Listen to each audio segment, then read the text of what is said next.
This arena has a money stake in one of our famous couples as we play the game of celebrity gossip, Tattletales.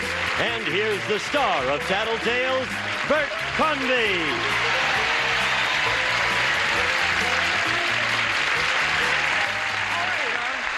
Hello, everybody. Thank you. Thank you so much, and welcome to Tattletales. It's nice to have you with us wherever you are. I bet it's cold where you are. Do you know that in California, of course, we haven't had any snow this year, nor have we had any for the last 35 years. If you'd like to come out and enjoy yourselves in our warmth and bask in the warmth of our celebrity couples who will win some money for you, please do. We'd love to have you. And here they are, winning money today for the blue section from That's My Mama, Mr. Clifton Davis and his gal, Lorraine Vaughn. Good afternoon. And it certainly is nice to have you both with us today. Oh, we've been having such fun all week long. Really? Is that why you dressed like a banana for the blue section? Well, I didn't know if I was going to be with the bananas or the blueberries. But maybe this will help you all lose. Not that I don't want you to win. No, of course not. But I want us to win. You look terrific, as always, Cliff. It's good to see you again, It's too. good to see you. How's Ann? She's fine. You know, it's funny. Lorraine, you don't mind if we catch up, do you? We better do that later. We've got some money to win for these folks. Winning money today for the banana section from MASH, Mr. William Christopher and his wife, Barbara.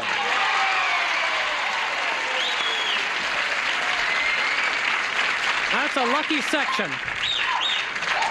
Bananas are always lucky. Are you ready to go, Barbara? I am. All right. Now, you've been married a long time, you two, and you're finding out things about each other, things that you never knew before, I have a hunch. Like you have a very intelligent friend named Joan that Barbara never heard of. Well, you have to watch to see that what's came going up yesterday. Yes. I imagine Joan will be watching today, and maybe she'll get vindicated. I hope so. You know, it does snow in Pasadena. That's where I'm from, and I just want to put in a good word. We haven't had it yet, but we'll get some. It does snow in Pasadena? Oh, yes. Well, I didn't know We that. always have a little corner on snow up there in the Rose Bowl country. I didn't know that. Well, see, you live, you learn. Well, thank you, Father. It's nice. You know, he's Father Mulcahy on MASH, in case you didn't know. I'm sure everyone knows. Of course they know that. Winning money today for the red section. Oh, it's so good to have them back, too. Mr. Richard Dawson and his gal, Jody Donovan.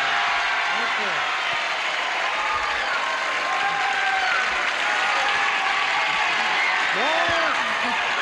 Thank you. Now, steady. Don't spoil him. He hasn't done anything yet. How are you, sir? Fine. That is not snow in Pasadena. What is that stuff? Salt. Salt? Bert and I come there and put about 3 tons down once a year.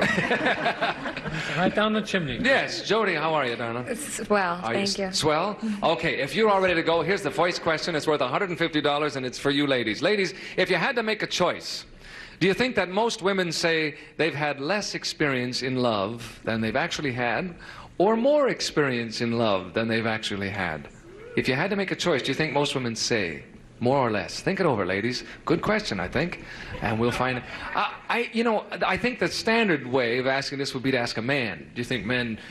But it's kind of different to ask women. What do you think Lorraine will say?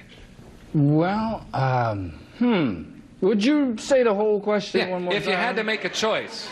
Yeah. Do you think that most women, not her now, most women say they've had less experience in love than they've actually had, or more experience in love than they've actually had? Now, it depends on whether or not they're trying to marry the dude. Yeah. You know what I mean? Right. Yeah. I think they would say more.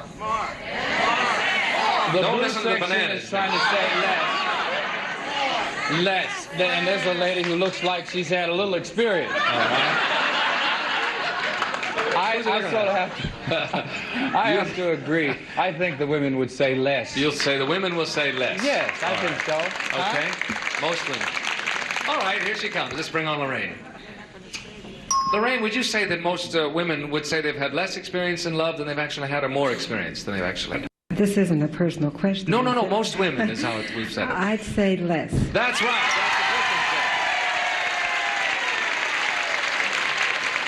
That's what is that what you would tend to do, Lorraine? Would you tend to minimize the experience of love? I'll never tell. Never tell. Oh, okay. Sorry about that, Lorraine, but you're absolutely right. Thank you, Bill. What will Barbara say? Well, most of my female experience has been with the very most modest of young ladies, and I've always found that ran to the less. Less. Ran to the less, yes. I think they would say less. It always encouraged me anyway. Uh-huh. Okay. If that encourages I don't you, know that's if it fine, encouraged Bill. my wife. Okay. We'll see. All right. If less is encouraging, let's see what Barbara says. Barbara, do you think that most women, remember that's the key thing here, most women say they've had less experience in love than they've actually had, or more experience than they've actually had? More. No, that's not what Bill said. Sorry about that. We've got some good answers coming up, Bananas. Don't worry, Bananas. Everything's going to be all right. Father Bill is here. Sorry, Barbara. Richard, what about Jody? What will she say? Don't talk to nothing.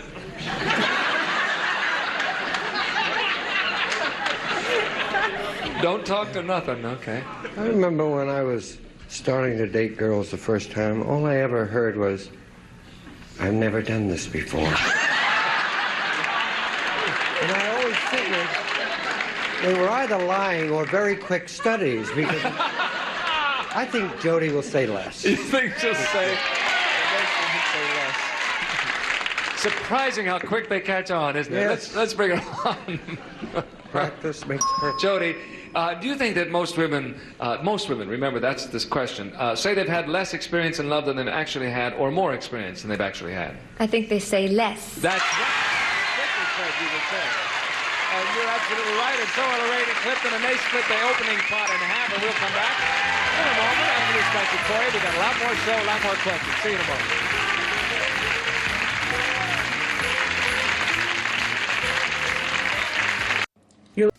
Hi, it's David Ruprecht here. Hey, you think you have holiday shopping to do? Tune in for Black Friday Frenzy on Buzzer. It's crazy, last-minute shopping at its best. Supermarket sweep and holiday shopping was never so crazy. Buzzer's Black Friday Frenzy. Today, starting at 4, only on Buzzer. Question number 2, and this is it. If you are ready, I am. Ladies, it's for you. It's worth $150. Ladies, you learn that a friend of yours is giving a party. Many of your friends have received invitations, but you haven't. Now, the lady calls you on the phone and talks about everything except the party. Would you mention the party to her at all? Yes or no? Think it over. Good question. Would you mention the party to her at all? And we'll start with you, Bill. Would Lorraine, what would Barbara do? Not Lorraine. Barbara? That's, Barbara down there? Barbara, yes, you're Barbara. I think she would not. Her reasons might be various and varied, and I talked about her modesty the last time around, and I wasn't on the right track, but I still have to say no. She wouldn't mention the party at all? She would not, no. Why? She'd keep talking and have a very pleasant conversation, and she might make it come up by inadvertently. The other person would have to bring it up, though. It might... She might say the right thing to make the other person bring it up, but she wouldn't mention it herself. She wouldn't do it? No. Okay, you'll say she would not mention it. Good taste. Yes. Good taste. Here comes Barbara now.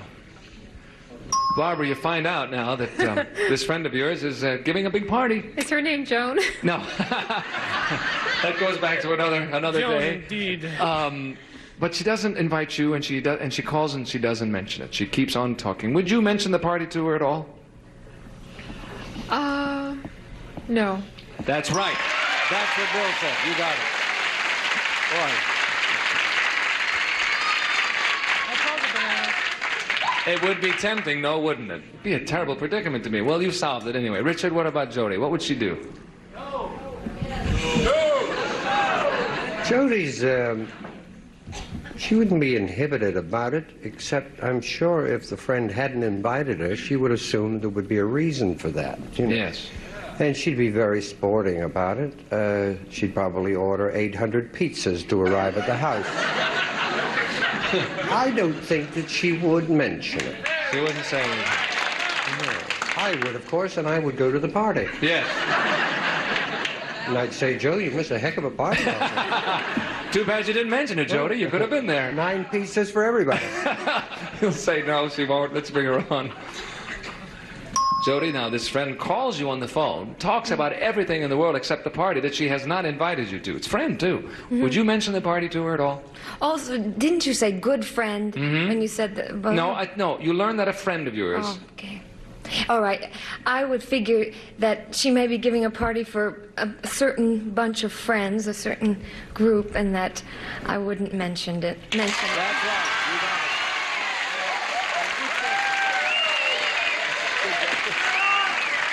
it. You're right, Jody. Clifton, what about Lorraine? What would she do? No, Lorraine is very inhibited in those areas, I would think. And she would, she would think of some reason that the person had for not inviting her. And me, I would cuss them out and tell them about themselves. Yeah. You know, Say, hey, why didn't you invite me to that party, man? Yeah. I mean, it could be a boogie time. Yeah, a lot of boogieing. Lorraine would say no. She wouldn't mention it. She wouldn't mention it at all. That's a terrible spot to put someone in. Let's bring her on and see what she says. Lorraine, what are you going to do now? This friend of yours calls you on the phone, talks and talks and talks, never mentions the party that she's invited a lot of your friends to, but not you. Would you mention the party to her at all? No. That's right. That's what Clifton said. Well, you got that one. Everybody around managed that one easily. We split it 3 ways, and it's halftime, gentlemen. If you will step to the rear, we shall bring the ladies out. Yeah, we shall return shortly with the rest of Tattletales. Don't go away. See you tomorrow.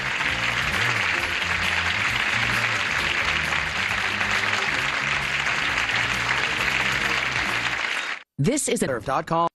I'm sorry, we'll be back in a moment, miss, but I have to talk to the people at home, okay? We have people in the audience ask us questions when we break away, and I was in the middle of one. We'll get to it in a moment. Meanwhile, here is our question 3 coming up. We have the ladies out here. Fellas, if you are ready, we have a good game, too.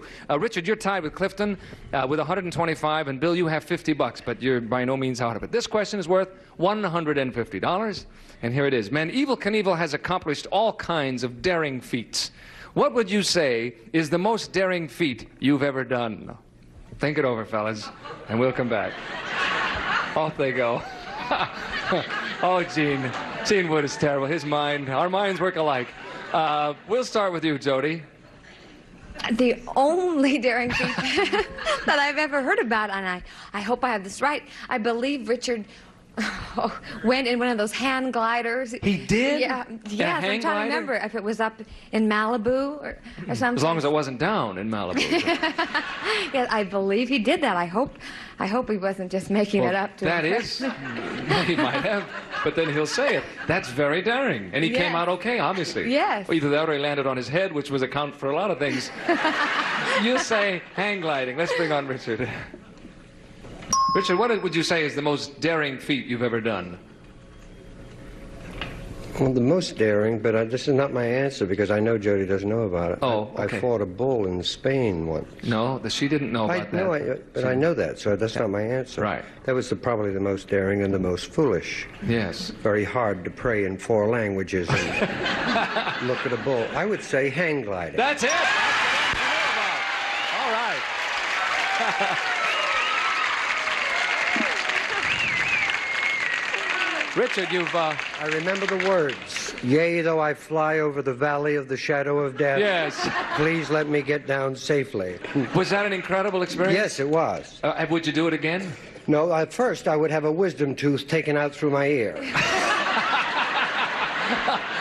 It's exciting, but it's too dangerous for me. It's very dangerous. I think that's a definite no. And we'll get to the bullfight later. I'd love to hear about it. Lorraine, what about Clifton? What's the most daring feat he's ever done? There's 2 feats I have to choose from. A left and a right. Mm-hmm. One is gliding. He flies gliders. And really? Another one is skiing.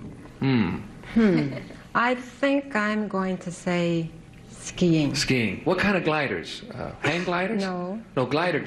Airplane with wings and things. Right. It's the best kind. Yes. But skiing, what has he done? Has he done trick skiing that made it daring? He's starting hot dogging. Oh, he is he? Yes. You mean somersaults and stuff like that? Well, turning around. Oh, wow. He's just started. Okay, so that would you say is the most daring I'll say that. feat for him. All right, let's bring on Cliff, see what he says.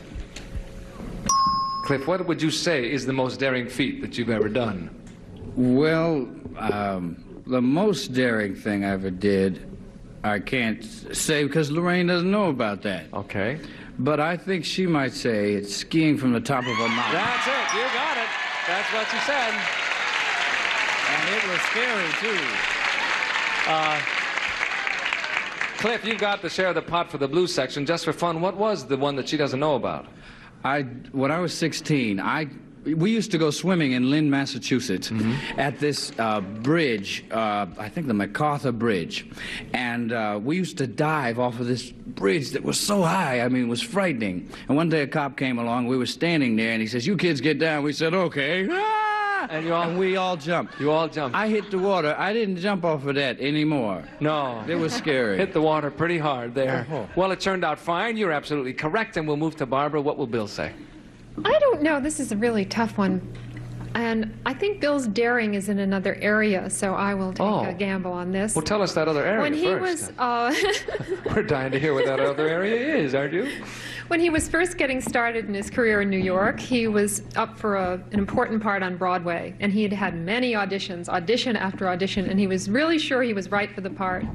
And he decided to take the bull by the horns and marched up to the producer's office and said, "I'm the right one for this part," and he got the part. He did? Yes. That's daring. That was in Beyond the Fringe. It was Beyond the Fringe. Yeah. Oh, that's wonderful. That is a very daring thing to do. And I think, yes. Okay, so I'll go with that. The most daring feat was walking in and saying, "I'm the guy for the job." That's really hard. I cannot tell you how hard that is for an actor to do. Let's bring him on, see what he says. Bill, what is the most daring feat that you've ever done, do you think? Yeah, well, I haven't the foggiest idea of what Barbara's going to say, or what she has said, but to me, it's very obvious. I was asked to play the piano on network television recently, and goodness, I'm a wretched piano player. But I accepted the challenge, and I brought it off all right. I think that's the most daring thing I've ever done. That's not what Barbara said, but that's an interesting one, too. Do the words "Beyond the Fringe" strike a bell?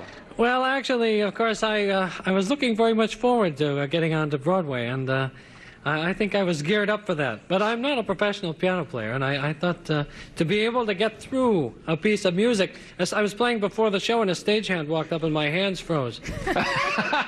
Well, I'm sorry about that, and you're wrong, Bill, but I had fun trying. Fascinating nevertheless. Lorraine and Clifton, Jody, and Richard split the pot in half. We'll come back with our $300 question in just a moment. Don't go away. Playing the piano on the television, eh? Hi, William. Are we ready, gang? This one is worth $300, and this, we'll see how we go. All right, fellas, if you're ready, this is it. Our magic genie says that for the rest of your life, you can have your own chauffeur-driven limousine. But you will never be allowed to drive a car again. Would you take him up on his offer? Okay? Nice problem. Think it over, fellas. We'll find out. Off they go, and we'll start with you, Barbara. If William would have to make that choice, what would he do? This is very funny because our little boy, we were in a restaurant the other night, and our little boy asked us the same question. And I can't remember what Bill said. He said, your little boy offered you a chauffeur-driven limousine? Said, yeah, right. I mean, is he independently wealthy or what? Yes, I think Bill would take it. He would? And never be allowed to drive again? Well, now, maybe he doesn't enjoy driving that much. I wish he'd take it. You wish Please take it, Bill. Why, is he a terrible driver? No, no, he's a good driver. You just think it'd be nice? Yes, well, I'm sure he'd let me use it. There's the real reason, folks. You'll say that he will take him up on the offer. Yeah. All right, here he comes. Shh, you never know, gang. Bill, what are you going to do now? Our magic genie has offered you a chauffeur-driven limousine for life, but you will never be allowed to drive a car again. Would you take him up on the offer? When does the car arrive? I'd be delighted. Next Tuesday at 8 o'clock in the morning. Yes, good. You got it. Right. I love to drive. You know, that would be wonderful. I think it's kind of interesting. Bill, are you from the East? Are you from... well, around Chicago. Chicago, big city. I know the metropolitan and centers. I lived in New York, too, for quite a few years. So then I think being from a big city like that, that's a rare luxury, don't you think? I'm a brilliant driver myself, right. But goodness, I'd love to retire. Okay, we've made you the offer and you've accepted. Thank you, Bill. Jody, what will Richard say? I know that he does like a chauffeur-driven limousine. For one thing, it was very nice one evening. I was coming in from the airport, coming in from another place to the airport, and he was going to pick me up, but last moment he got something else, a pilot to do, so he had a chauffeur-driven limousine pick me up. And it was nice. And that was very nice. And I believe that he doesn't like to drive all that much. He doesn't like to drive long distances. It's just the difficulty of deciding whether he'd want to do it for the rest of his life. That's right, because then once he decides, he can't drive anymore. But I'm going to go and say that he would take the... Oh, should I... I'd like to make a deal.